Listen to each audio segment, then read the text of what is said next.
Voilà, je suis avec Sarah à Euretina. Sarah, le premier jour de Euretina, tu as entendu quelque chose d'intéressant dans la session chirurgicale. Pour les décollements de rétine inférieure, on n'opère plus?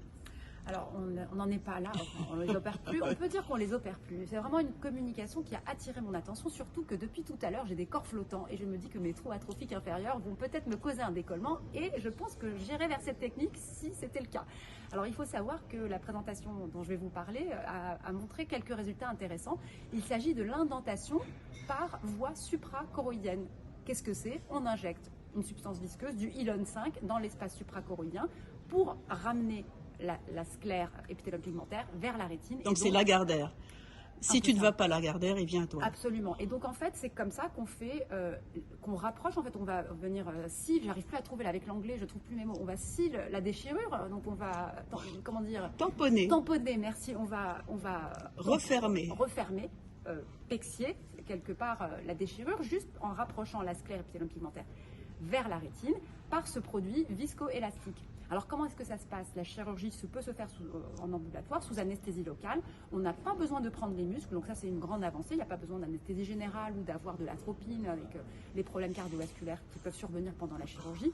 Une ouverture sclérale, on rejoint l'espace suprachoroïdien dans lequel on va injecter, non loin de la déchirure, ce produit viscoélastique qui va venir rapprocher les structures les unes des autres et refermer la déchirure. Donc on est d'accord pour les décollements inférieurs, parce que si tu fais un tamponnement, si tu mets du silicone, tout ça, ça va flotter, ça va monter. Alors c'est surtout pour les décollements, c'est surtout pour les déchirures inférieures pour lesquelles soit on a un tamponnement qui est de certains silicones qu'on n'a pas envie de mettre puisqu'il est tamponné. Très lourd, oui, oui.